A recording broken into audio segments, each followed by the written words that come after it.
ان کلمات میں وہ رعب و جلال ہے جو بڑے بڑے بادشاہوں کے دلوں کو اسیر کر لیتا ہے۔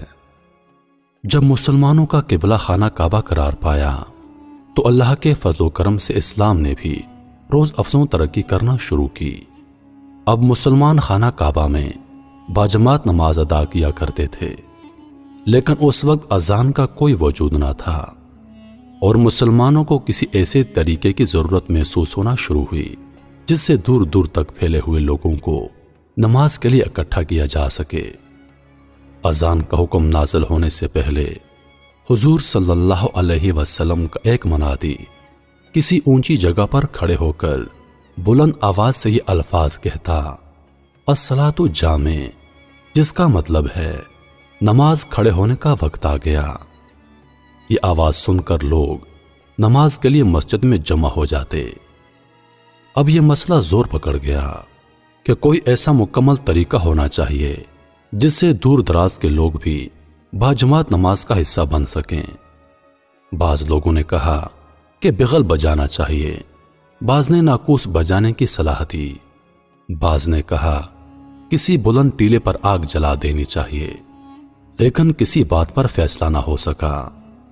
ایک صحابی عبداللہ بن زید رضی اللہ تعالی عنہ اسی فکر میں گھر پہنچے۔ گھر والوں نے کھانے کو پوچھا لیکن انہوں نے کھانے سے انکار کر دیا اور کہا، رسول اللہ صلی اللہ علیہ وآلہ وسلم کو نماز کے لیے لوگوں کو بلانے کے مسئلے نے پریشان کیا ہوا ہے، میں جب تک اس مسئلے کا کوئی حل تلاش نہ کر دوں میں کھانا نہیں کھاؤں گا۔ آپ رضی اللہ تعالی عنہ کو اسی فکر میں نیند نے آ لیا۔ رات کو سوتے میں انہوں نے خواب میں اذان کے الفاظ سنے۔ آپ نے دیکھا کہ ایک آدمی نے اذان کے الفاظ مسجد کی چھت پر کھڑے ہو کر بلند آواز سے کہے۔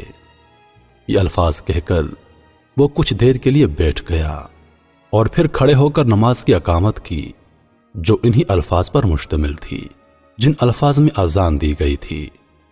عبداللہ بن زید رضی اللہ تعالی عنہ بیدار ہوتے ہی نبی کریم صلی اللہ علیہ وسلم کی خدمت میں حاضر ہوئے اور رات والا واقعہ حضور صلی اللہ علیہ وسلم کو گوش گزار کر دیا۔ آپ صلی اللہ علیہ وسلم نے ان سے فرمایا، تم بلال کے پاس جا کر انہیں یہ الفاظ یاد کروا دو اور ان سے کہو کہ نماز سے قبل یہ الفاظ دہرایا کرے۔ جی ہاں، اذان کے الفاظ اللہ تبارک و تعالیٰ نے صحابہ کرام رضوان اللہ علیہ و اجمعین کو الہام کے ذریعے نازل فرمائے اور ان الفاظ کا مجموعہ 6 کلموں میں سے ہے۔ حضرت بلال رضی اللہ تعالی عنہ جو کہ نبی کریم صلی اللہ علیہ وسلم کے غلام تھے، انہیں اسلام کے پہلے مؤذن ہونے کا شرف حاصل ہوا۔